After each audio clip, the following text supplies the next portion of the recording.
3, 2, 1. Welcome to the David the Dog Trainer podcast, episode 85. Josh. Hello. Here we are. Here we are again. What's new? Not a whole lot. It's only been a couple of days since I've seen you. Playing some catch up here. Here we are. No, not really a whole lot to report. Had a wonderful weekend. And that's about it. It's raining outside. It is raining outside. How about you? Not a whole lot. Staying busy. So, all right. So it's a gloomy, rainy day today. So what we're going to do is we're going to carry on per our conversation we had not yesterday. Well, a couple days ago. Week. Yeah. Thursday. Conversation we had last week. We discussed there was a couple of topics we wanted to get into today. And today's going to be definitely a much more serious podcast episode. I want to get into a very, very serious topic in the dog training world. I want to get into some really serious personal experiences that I've had involving that topic and really kind of share some of this story. This is something that I haven't talked about publicly, like on the podcast, for the last almost 2 years now. And, you know, I think it's something that needs to be gotten into because it's something that's going to help a lot of people, right? And we talked the other day about the topic of behavioral euthanasia in dogs, right? There was a post that was going viral, like, I don't know, a week or so ago. Some trainer made like a TikTok or something like that, her working with some pity. And basically the premise of it was, unless you've been scared for your life around a dog, you have no business talking about behavioral euthanasia, right? And the dog training world has been going absolutely bananas over this, like since it was posted. Like it went crazy. I was seeing it get shared everywhere by all sorts of trainers of all walks of life and this and that.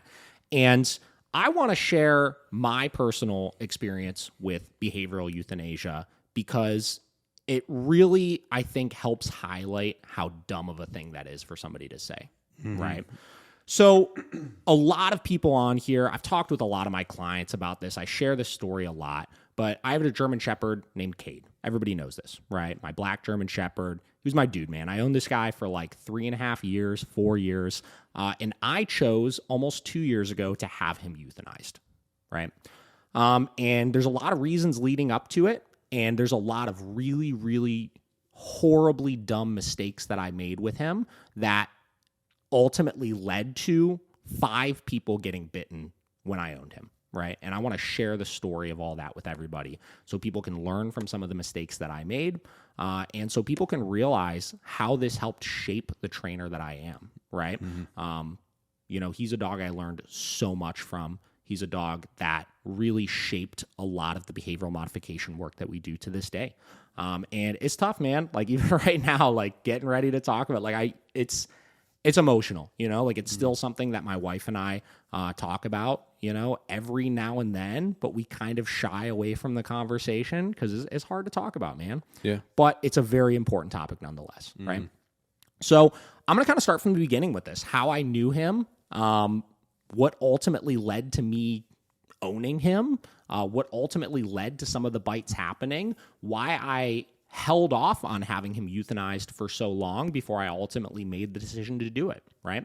So Cade is a dog that right now would be about 7.5 years old or so, right?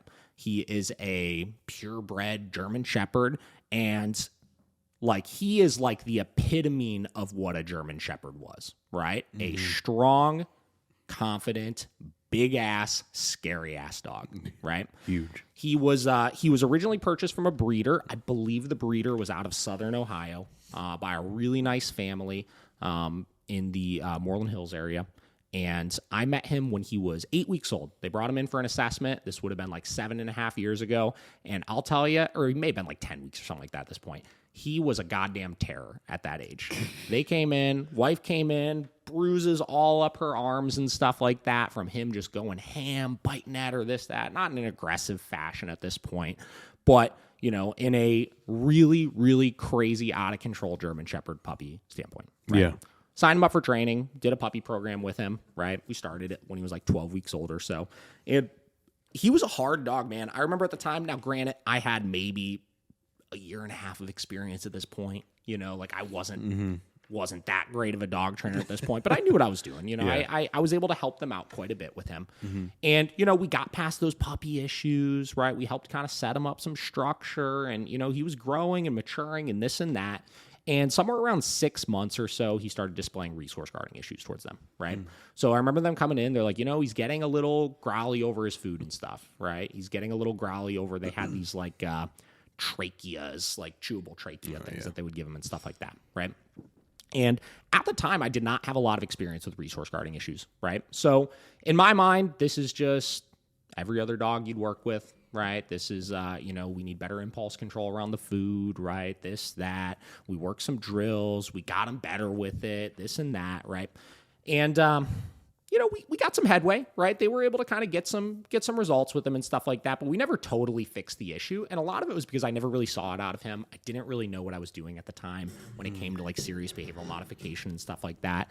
And, you know, as he got older, as he got to like a year and a half, they started kind of adjusting some of what they were doing around him because, frankly, they were scared of this dog, right? He would do all of these really weird, like, controlling behaviors in the house towards them. Like, he would do this thing where, like, if they would be sitting in the living room, he would just come running into the living room and basically just, like, jump on one of them and, like, not attack them or bite them or anything like that, but he would not let them move, right? Like, he would jump on them and be like, you're staying in this spot right now. Right. And he would do all sorts of weird stuff like that. The resource guarding at that point, once he hit about a year to a year and a half, which is where I talk about dogs going through maturity and stuff.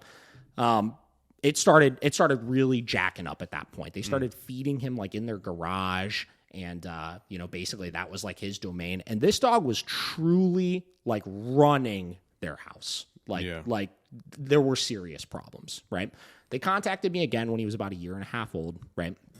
And they were like, hey, we're having some serious problems right now, right? So we chose to do a board and train program with him, right? We brought him in. He stayed at the facility. We did further training with him, right? At this point, we had a little bit more experience with working through these types of things. So we were able to get some headway. Things were looking pretty good, whatever. Sent him home. And that was the first time they were starting to see some like really good headway with him, making a lot of progress, this, that, whatever. Ultimately, he kept spiraling back to this like controlling stuff, right? They would be really good with him for a little bit, then he'd spiral back into that. They'd be really good, he'd spiral back into that, right?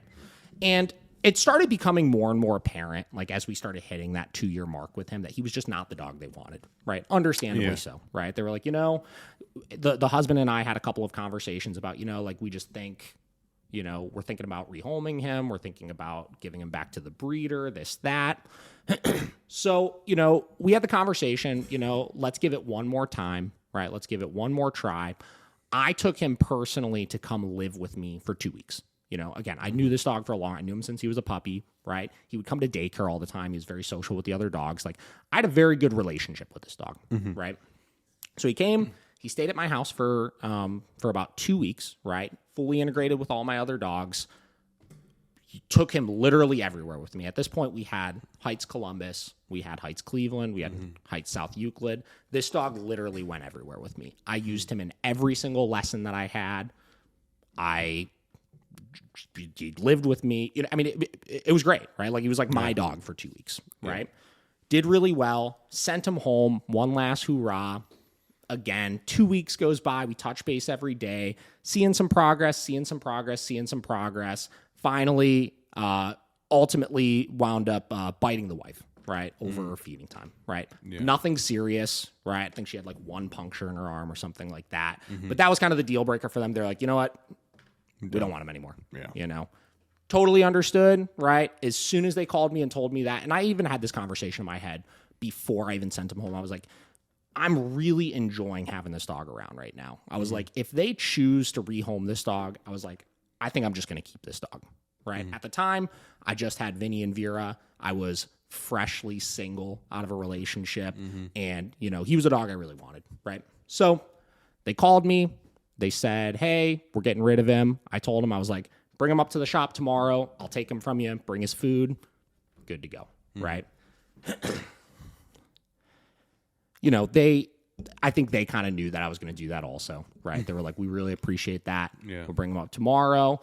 You know, I got this like huge thank you note from them. It's whatever, it was cool, right? He's my dog. So from there, he like I said, he went everywhere with me. Everybody at the facility knew him, really liked him, stuff like that, right? So originally I was like, well, I've been using him in lessons all the time. He's been so good for helping socialize dogs. Like we have so many videos of dogs opening up and playing with him and stuff like that because he was really great at like poking dogs out of their shell a little bit, right? The staff really enjoyed being around him and stuff. I was like, he's basically going to be a shop dog for a little bit, right? So for the next probably 6 months to a year, he lived at the facility, right? He stayed at the Cleveland location for a while. The staff used him for different socialization things. The new kennel techs and stuff would work with walking him and stuff like that. And we never had any problems there, right? Everybody felt really confident and comfortable around him. He never gave anybody a hard time. He was just enjoyable to be around, right? One of my trainers that wound up moving to Columbus to help with the Columbus location, he was really needing a good dog to help with socialization related things. We had about 3 or 4 staff members down there at the time, and he was like, "Hey, can we bring Cade down here to Columbus for a little bit? Can we use him down there?" Right? Hell yeah, right? Took him down there. Cade wound up living at Columbus for about 4 months or something like that, right? Same deal. The one trainer took him home all the time. The other kennel techs and stuff like that loved him there.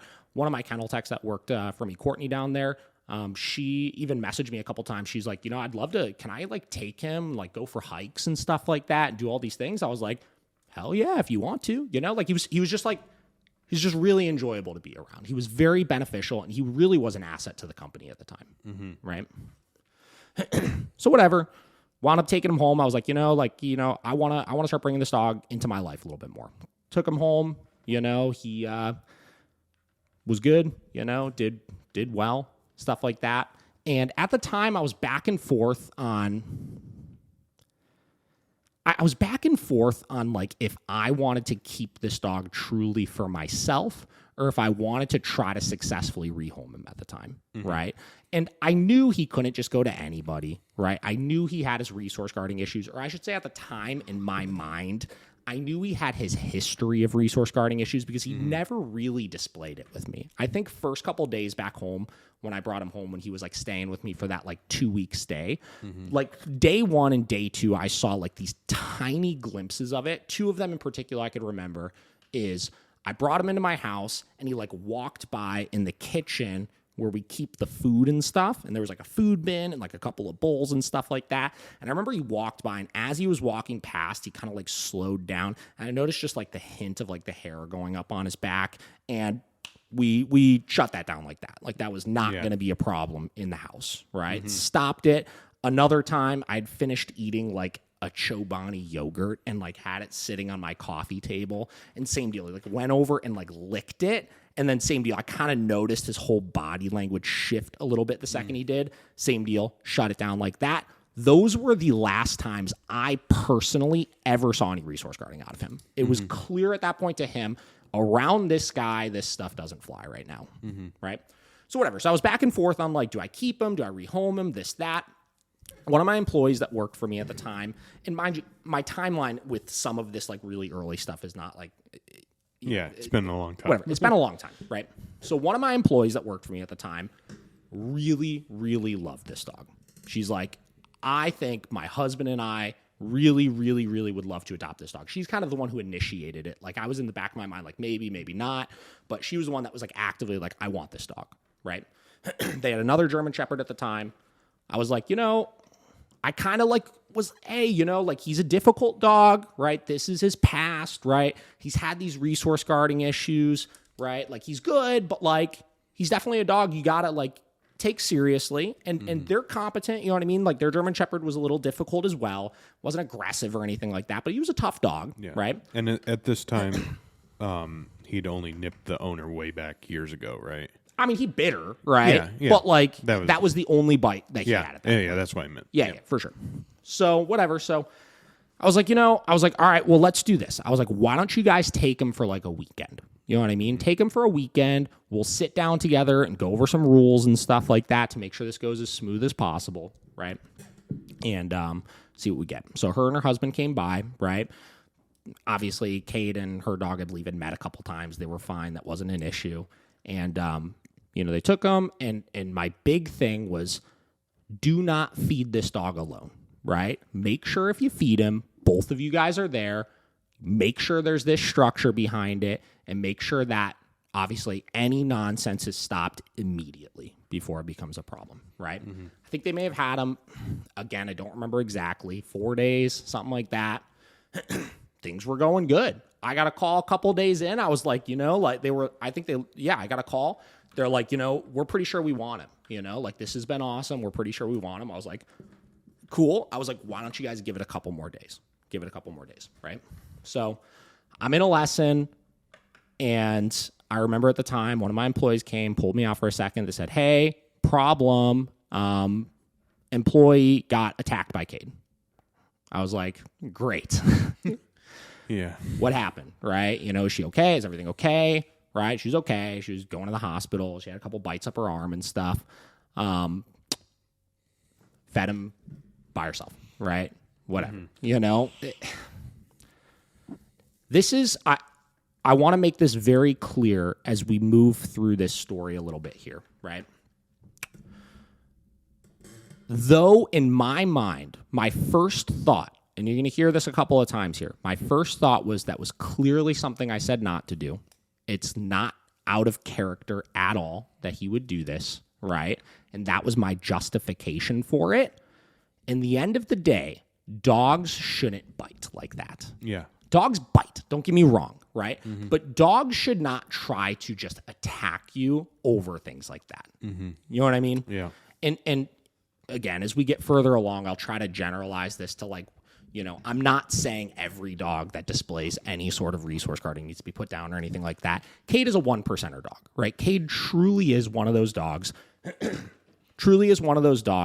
that it's not just he wants to bite you over things. Like when he gets in his mind that he's going to resource guard something, like he's out for blood, right? He has true intent to do serious harm to make that threat go away, not just, hey, get away from me, right? So I want to make that very clear, right? So whatever. So obviously went and picked him up. Right? Actually, I had one of my employees go and pick him up because I had a couple more lessons I needed to get to. She was able to go handle it right away, obviously. The employee was okay, luckily, right? And got him back, and it was kind of business as usual, right? Like in my mind, it was, well, this is something that this is why this happened. This is why that I put in place the structure that I do. And in my mind, I was like, all right, well, that kind of sealed the deal. This dog can't be rehomed. Right? Like I can't go send him to anywhere because, even the smallest little slip up with things can have like serious ramifications. Right? So whatever. So at that point, this is my dog. I think that was when I really sealed the deal and like I brought him into my house and like this is officially my dog now. Yeah. Right? So whatever. So a year goes by, year and a half goes by, probably longer. God, I keep trying to remember exactly how long it was. I think when did I get him exactly? I want to say maybe I had him for almost 5 years because I think I got him when he was about 2. Yeah. Maybe he was going to be 8 now, something like that. I had him for a long time, whatever. Yeah. So lives in the house, again, freshly single guy, like I was single for a while, and it was just kind of me and my dogs, right? It was me, Vinny, Vera, and Cade, right? We just did the fucking thing, right? Existed, had a great time.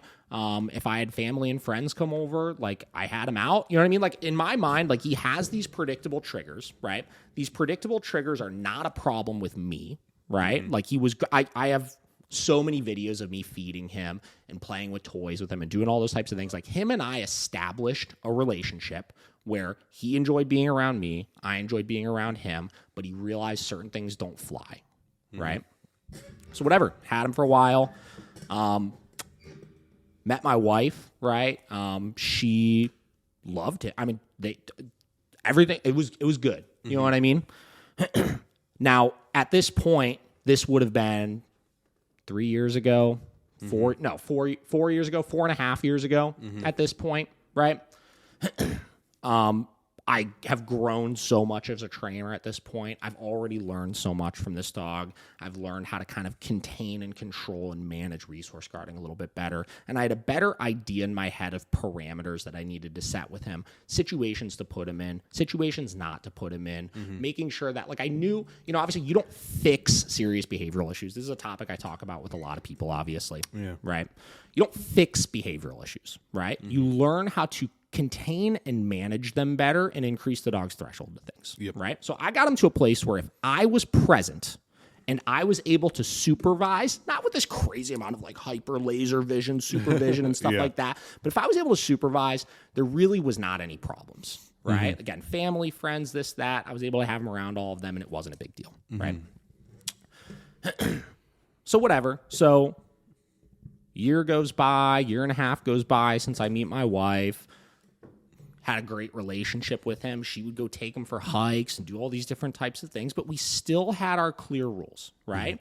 Generally speaking, if I wasn't home, she did not have him out. She did not give him toys or treats. She did not feed him. That was my job. And if we were having any sort of like party or function, or if we were going to be drinking and stuff and having people over the house, we did not have him out. Yeah. Those were the rules, right? We knew those are stupid things to do with this dog, right? Now, again, triple clarifying here. All of these things are me problems, not anybody else problems. And I'm going to talk about them like they're like collective problems, but that's not what it is, right? This is a situation of like, he was a dangerous dog. Yeah. Right?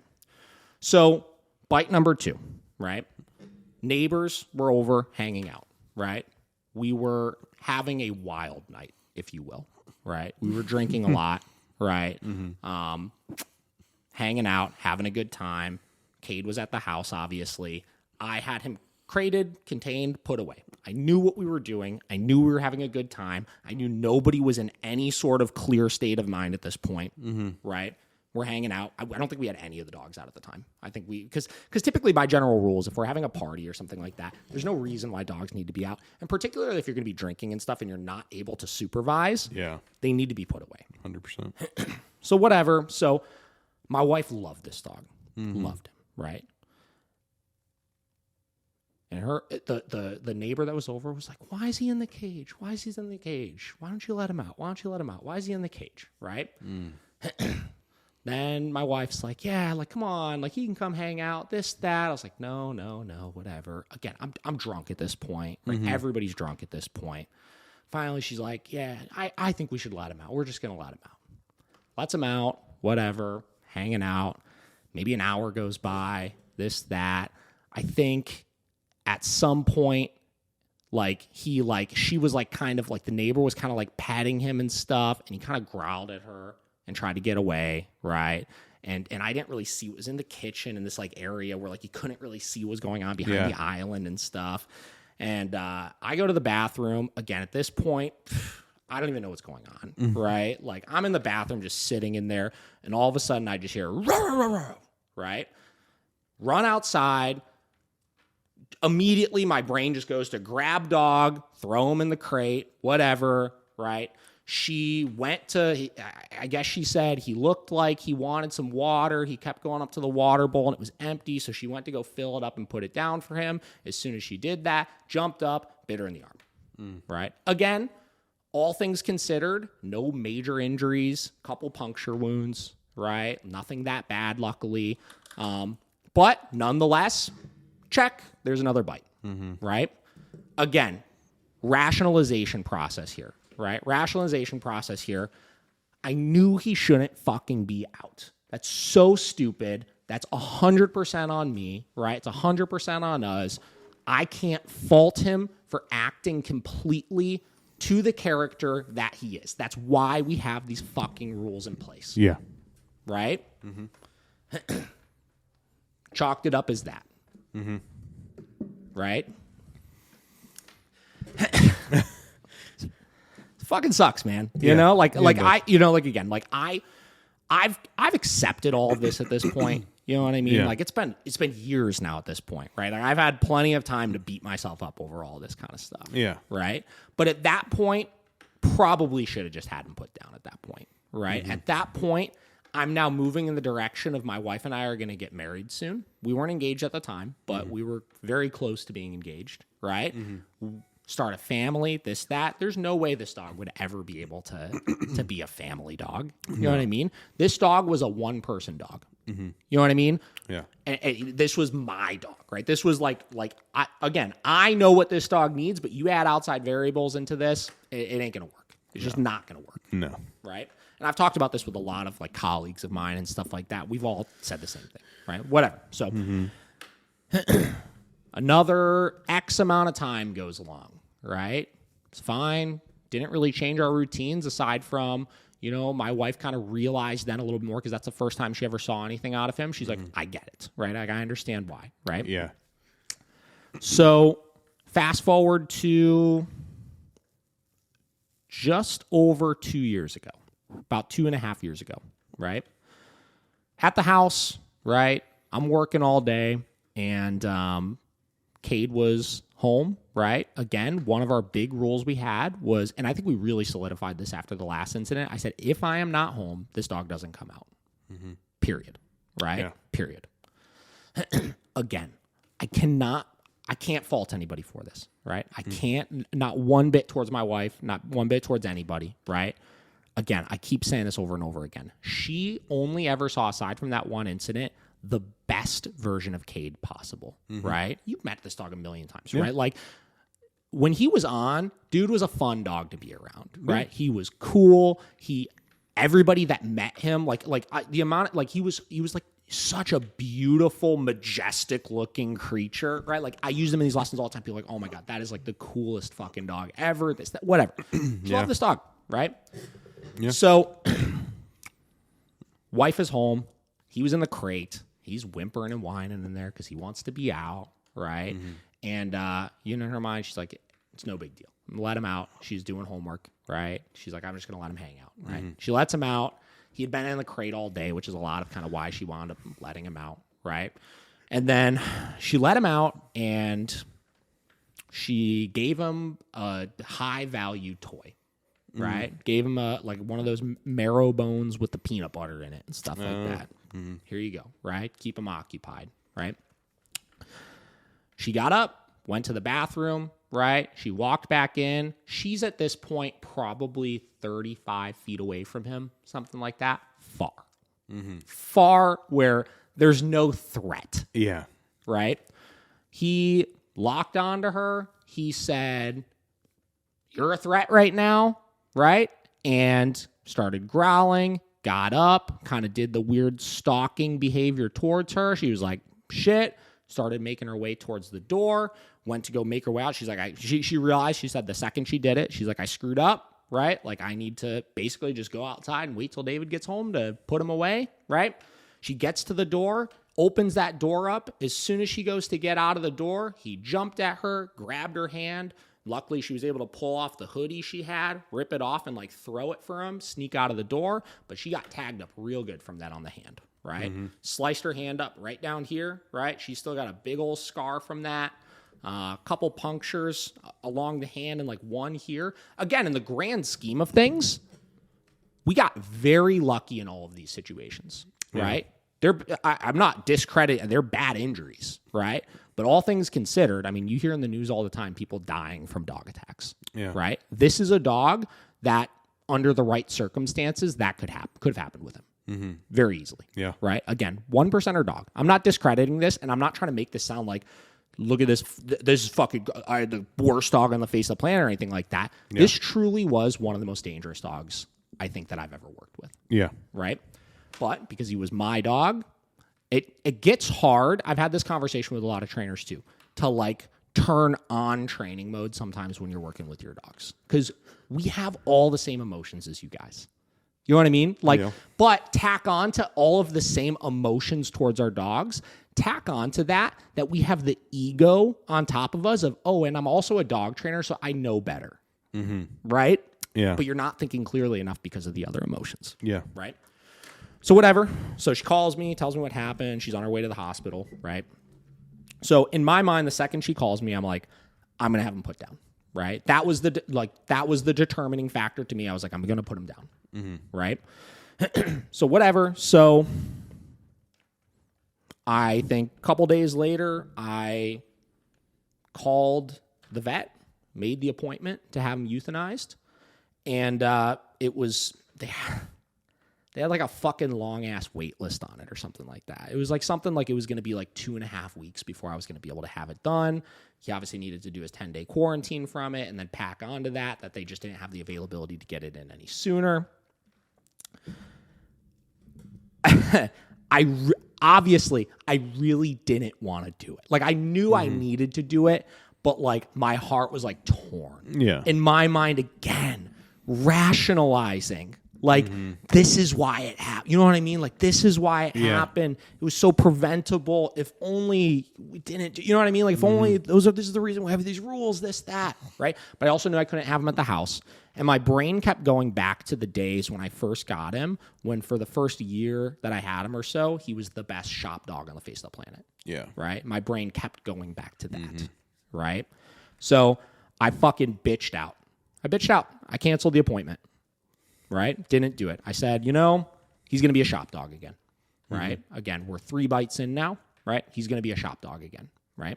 Now, the thing that I didn't factor into that, right, through all of my emotion is when he was a shop dog before, one, I had a ton more time for him. I had a ton more time to do things with him. I integrated him a lot more into things. The staff had a lot more time to work with him. Yeah. Right? The staff had a lot more time to do things with him. At this point, Miracle was booming, right? Yeah. We had no fucking time. 0 time. And tack onto that, we had a lot more staff than we used to have. At the time when he was a shop dog, we had like 5 people at the facility. Now we have 12 people at the facility. Yeah. A lot more relationships, right? Yeah. A lot more other things that need to get done. So that went on for maybe a month. Timelines, I don't know timelines. I want to say a month, maybe a little bit longer, something like that. And he didn't do any, you know what I mean? Like he basically just sat in a crate all the time, right? And I would take him out at the end of the day before I left and play with him a little bit and stuff and maybe use him in a lesson here or there, but he didn't do anything, right? So whatever. So the staff was like, hey, I want to start getting him integrated into more socials here, start using him for more things, kind of give him some exercise, this, that. So I was like, all right, great. Let's fucking do it, right? They were getting ready to run a social, right? They took him out to go do a social. And so I told you about all this part. I think I'm pretty sure I did. Whatever. I think so, yeah. So they're running a social, right? There was like 3 of them out at the time because they were doing a larger social, whatever. We had this board and train in at the time. Cade's out, and this board and train kind of like went after Cade, right? Like kind of tried to like attack him, right? They break it up. Energy's all kind of spiked up and stuff like that. Like 3 seconds after it's broken up, Cade's going his way, other dogs going their way. One of our employees at the time is walking backwards and like trips over Cade. Like literally like fell over him almost, right?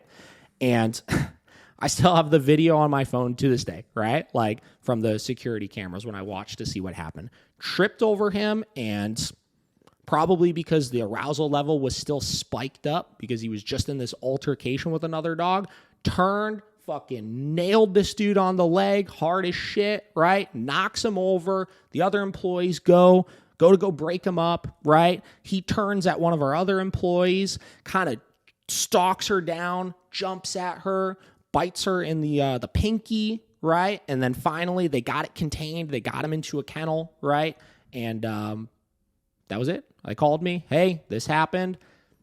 And I went, grabbed him, threw him in a crate, took him to the urgent clinic for it. Again, another crazy fucking lucky situation with no serious injuries, right? The dude that got bit in the leg, he had a pack of cigarettes in his pocket right here, right? And when he bit him, right, Cade bit through the pack of cigarettes, so he had just one puncture on his leg, right there from Wow. it. The cigarettes literally fucking saved his ass. Yeah. Right? Wild. Like he pulled the pack out, pack had a hole right through the fucking middle. Right? Wow. That's like when you hear those stories of like a soldier that has like a coin or something and they get shot. Ridiculous. Right? Yeah.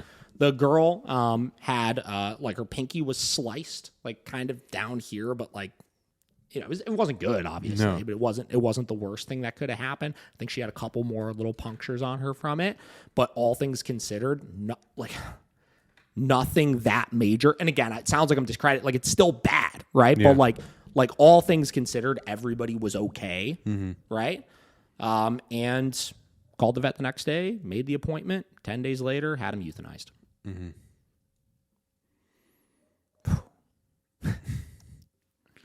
Now, sucks. It fucking sucks, right? And here's the emotions going on in my head the whole time, right? What a fucking trainer you are, right? Like 5 people got bit by a dog, right? Because you were too stupid to be able to realize this needed to be done sooner, and that all of this, even though you could rationalize it all day long, this is what kind of happens sometimes, right? Thoughts going on in my head. What am I going to tell the owners that I have this note, right, that I still have, that they wrote me about how I saved this dog's life and stuff, right? What am I going to tell them, right? That I, like, let him down, right? Like, all these mistakes were preventable mistakes, right? Quote, unquote, again, preventable mistakes, right? It would, again, to tell everybody, like, something would have happened regardless. Like when you're dealing with these types of dogs, like you could only manage and avoid problems for so long, right? So all those different things, right, going through my head, like how could I be so stupid not to realize it that soon, right?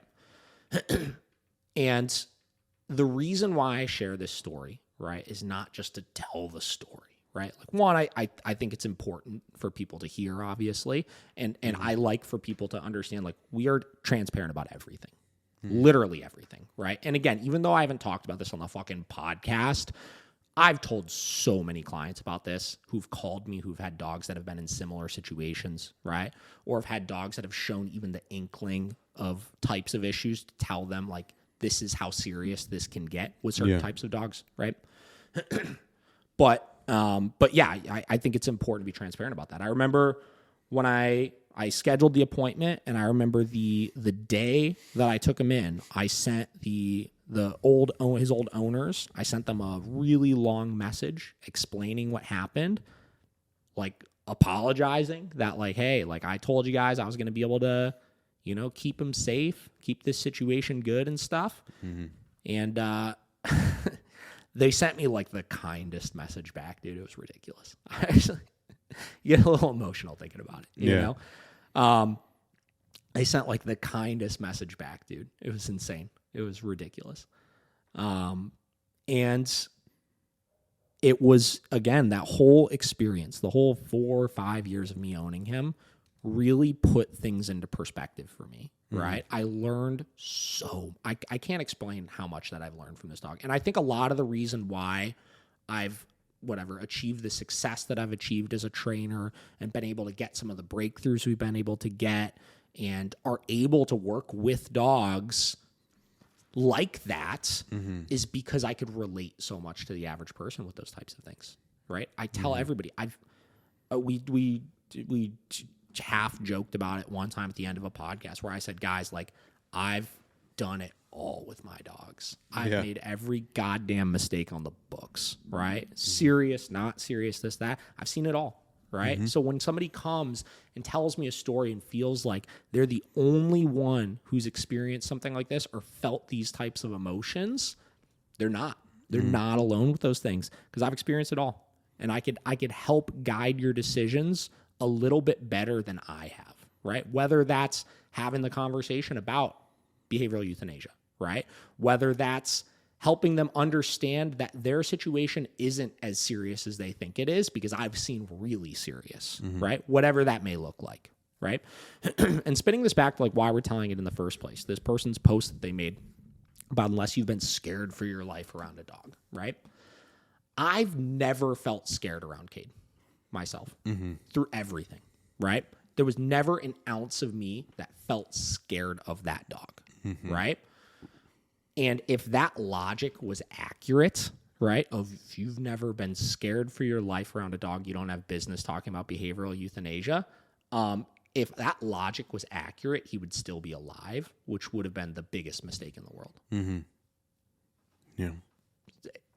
And this is the severity of this kind of stuff. Behavioral euthanasia is not just for the dogs that are killing people. There's news the other day. What was it? Maybe a UPS driver or a UPS driver or a postman or something like that was killed by like 5 Great Danes or some shit like that. I don't know exactly, but I saw an article like that, right? Got attacked by these dogs. There was that article we talked about in Texas of that pet sitter that got attacked and completely disfigured by 2 dogs in somebody's house, right? There's stories over and over and over and over again of people literally losing their lives over dogs, right? There are dogs out there that should not live. There are dogs out there that are such a risk to society that nobody can safely own them. And that is a reality that people need to understand. And those are signs we should be looking for before something serious happens. Again, I got lucky all 5 of those times that there were no serious injuries, right? Other people are not that. If somebody else owned this dog through how long I owned him, it could have been way, way different. Right? Yeah. And additionally, dogs that are biting in general, again, I don't think they need to be put down, right? There's a lot of dogs that bite for all sorts of different reasons. But if you have a dog that is a bite risk at all, right? Serious or not serious, you cannot rehome that dog. Let me tell you why. You cannot rehome that dog because you love, let's take this example, right? You have this dog that's bitten a couple people, right? And you love this dog, right? But you can't control this dog, right? And now you're going to take it and you're going to give it to somebody that doesn't yet love this dog and still can't control the dog. And you're going to stress the dog out even more by placing them into another house with an inexperienced owner that doesn't know what they're doing, right? What do you think is going to happen? That stress is going to amplify. Dogs are going to resort to what they know how to do, which is bite. And the person doesn't actually really care about that dog yet. They're going to get rid of him in a second. If you have a dog that's a bite risk and you're considering rehoming them, unless you've really consulted with a trainer and determined this is the move to do, which I think that's very, very infrequent, the most ethical thing you could do, in my opinion, is have the dog euthanized. That's it. It's too much liability. It's too much risk. Do you want it weighing on you that you rehome this dog and then the dog bit a bunch of people because the dog was stressed that you rehome them? And then some random Joe Schmo has this dog euthanized in its last days when you, who loved the dog, could have ethically done that yourself and been there for the dog? You've got to take this stuff seriously. You have to. There's no alternative. There's no alternative. Yeah. So,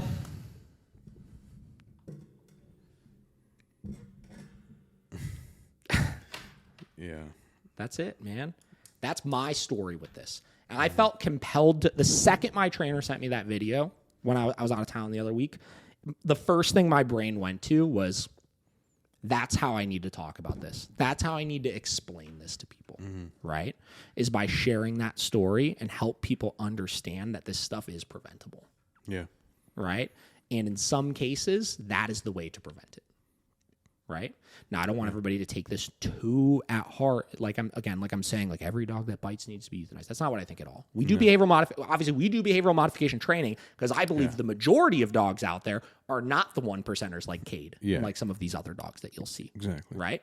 But, excuse me, I think that it's something that people should be more mindful of and more aware of as they're working with different dogs.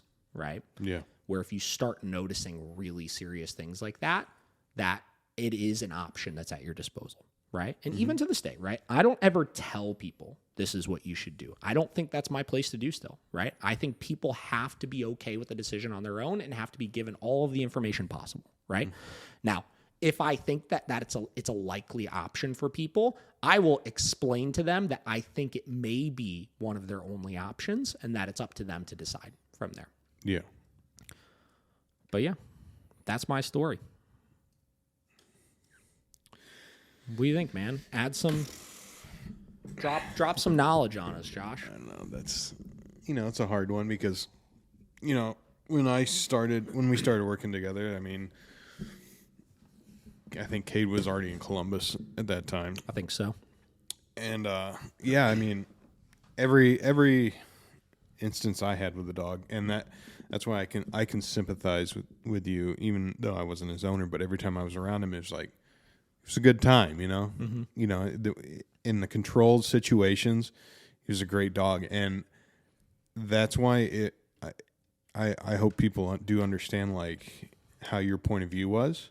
Because when things were good, they were freaking great, and it was just those little instances. But those instances are ones that you can't ignore, obviously, because he would be either 0 or he would be 100. Yeah, there was like no in between with him. It was like we're either gonna be good or you're gonna like go crazy. Yeah. So it's and I think you did what any owner would literally want to do at the end of the day, and the reason that I think it's even harder for you, like you said, because as a trainer, you feel like, oh, well, I can work through this. We can work through this together, and especially, I mean, you've had him, I think you said 5 years? Yeah. 5-6 years? About 4 or 5. Yeah. Yeah. So it's just like, you did everything. And honestly, at the end of the day, you gave him more life than he would have had otherwise.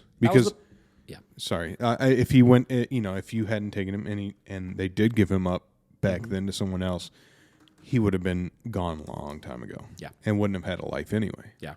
That's something friends of mine and colleagues of mine and stuff like that, as I've talked to, have all said, is like you provide a lot more than anybody else would have been able to for him. Exactly. Right. Which is cool. Now, 2 other points I want to make with this, right, that are a little bit more gray and generalized, right? Bigger picture learning takeaways from this, right? Yeah. One, as trainers, you have to have mentors or at least very knowledgeable colleagues that you can consult with things on, right? Yeah. I have colleagues of mine that have been doing this way longer than mine that I can reach out to about these types of things, that I reached out to about this situation and many other situations I've experienced before, right? I know it sounds like sometimes like I'm the voice of authority and stuff like that just through the podcast, right? Like I have a lot of people that come to me with those types of things, right? That I'm able to talk with about, right? But you always have to have somebody that you could look to as some sort of figure of authority that can help you make tough decisions, especially as a trainer, because you're dealing with your ego as well, right? Yep. That is one of the biggest things with this, is because I had the knowledge of dog behavior on top of these instances, I was able to rationalize them a lot more and mix that human emotion with that ego, which delayed me from making the inevitable decision, right? Thing number 2, I talk a lot about genetic behaviors, right? Again, I knew this dog since he was 8 weeks old. Yeah. Right. And at 8 weeks old, this dog was a real pain in the ass. Yeah. And not only that, but at 6 months old, right, with owners who provided a loving, caring house for him, started displaying these behaviors very intensely. Right. These are genetic behaviors, right? This is not something happened to my dog, so they're guarding things, right? This is some dogs are miswired. Right. Some dogs have screws loose in places that are very, very serious. Yeah. And I think that's something else that people need to look at as trainers when it gets to the conversation of like quote unquote fixing things, is there are some things that are programmed into dogs that you're not going to unfix. Yeah. Right. And it's funny that like we accept it in people, this person has this disorder or anything like that, actual mental disorders. But we won't equate that to animals. But it's the same thing. They have a brain. They could have miswirings, Yep. And at the end of the day, you have to take that into consideration. Like, not every dog is going to be wonderful. Like, they're going to have their quirks, and sometimes they're serious. Yep, 100%. So listen, guys, I hope you guys were able to take something away from that. I hope if you've been in a situation before where you've had to make the call to have your dog euthanized over this, I hope it helps for you to realize that you're not alone. It doesn't make you a bad owner. Yeah. Right? It's a very necessary thing for a lot of people and a lot of dogs, right? And don't fall for the jargon. Don't fall for some of the things people say out there when it comes to like, oh, well, you shouldn't. Unless somebody knows your situation, the judgment that people will pass on the decisions you make, right, is ridiculous, right? Yeah. Unless people knew my situation. This is why I didn't want to share it publicly initially, or I should say didn't want to. I knew I wanted to. I remember the day that I put him down, I made a post, and I said at the end of the post, I said, I'll share his story one day when the time's right, right? I knew I was going to talk about it sometime, right? Just didn't know when, didn't know how, right? So, you know, I don't even know where I was going with that. Unless, you know, you can't unless people are in your shoes with these things, they're not going to be able to understand the decisions you make, right? Whether it's my decisions that I made with not doing it and doing it and where my brain was at with that and how I was rationalizing it and stuff like that, even though to a lot of people, and I'm sure people listening to this are going to be like, wow, you're a fucking idiot, right? I'm sure there's going to be at least a couple people that think that, right? All I could say is unless you're in that position, you don't know. Yeah. You just don't know. Yeah. Right? So don't let anybody make you feel bad about that kind of stuff. No, not at all. Right? If anybody has a story like this that they want to talk about, if any, we have a lot of trainers that listen to this, right? If we have any trainers out there that are in a position similar to mine where they've had an experience like this and they never shared it, right? They felt ashamed of it, whatever, and they want to talk about it. I'm here to talk to anybody about those types of things. This is tough. It's a tough conversation, right? So aside from that, that's what I wanted to talk about today. We're going to wrap that up on that. Hopefully you guys got something from this. If anybody has any questions, comments, want to share a story, reach out, and I'd be happy to talk to anybody. But if not, I'll see you guys in like 2 more days. Yeah. Because we're doing another one. Yep. Catching up. All right, guys. We'll see you. All right. Have a good one.